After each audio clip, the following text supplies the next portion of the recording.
We are an energy research market consultancy, work with over 600 companies globally, including a huge footprint in the region, and of course Saudi Arabia. I've been long coming for the IEF Symposium to share kind of my views with His Royal Highness and of course his wider team about energy markets, oil, gas transition.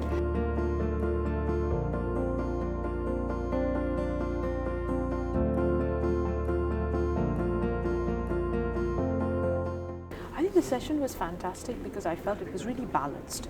The highlights, I mean, again, what I talked about was around all the focus on electric cars, but in reality, you're also seeing hybrids pick up, for instance. What does that mean for energy producers and consumers? Because suddenly oil demand could be here for longer.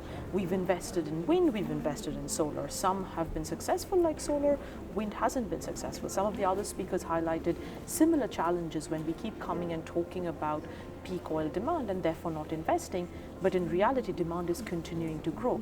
We also heard about shale production starting to peak out. China, yes, they're doing a lot in terms of energy transition and green energy, but again, demand is oil is plateauing, not declining. So it has to be an inclusive energy transition where all forms of energy are required. I even talked about coal demand continuing to grow, which is quite worrying in the sense for energy transition, but it shows you that we have to balance all forms. And I thought the entire conversation across the board today was very balanced rather than being them versus us. It wasn't hydrocarbons versus renewables, it was inclusive.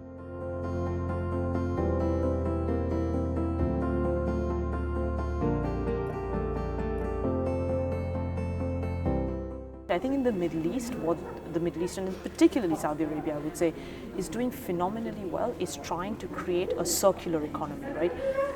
Connecting, whether it's be metals and mining with, say, the energy production side, because imagine the efficiencies that you can drive in the metals sector by lowering emissions. You can put more renewables in that process, and that's where you can just combine, right? And capturing carbon is an opportunity, it's an asset. So capturing carbon, decarbonizing hydrocarbons, I think that's where, and the skill set and the technology producers have, nobody else has it. But again, Middle East is unique in the sense it's national oil companies. When you have lots of small international companies, then they may not be able to talk to one another, but regulation, and sometimes, to be honest, regulation can actually be detrimental because you're creating more barriers, right? But at least from what we are seeing in the Middle East, that is exactly the right way to capture, and the opportunities is really taking the expertise in oil and gas and then applying it to the alternative sectors.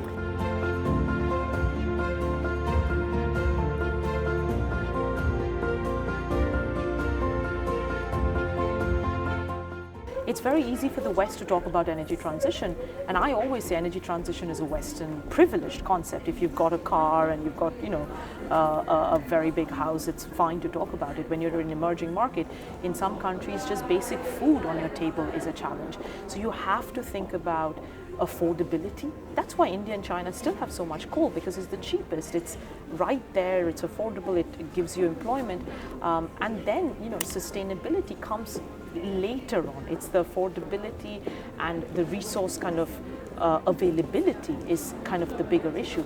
So we have to balance that. It can't just be, Europe and US combined only has 15% of the world's population, but consumes 40% of the world's energy. So it's easy for them to say, you must step away from energy, but emerging markets still just needs to come to the middle class still needs to come to just a normal level playing field with the West.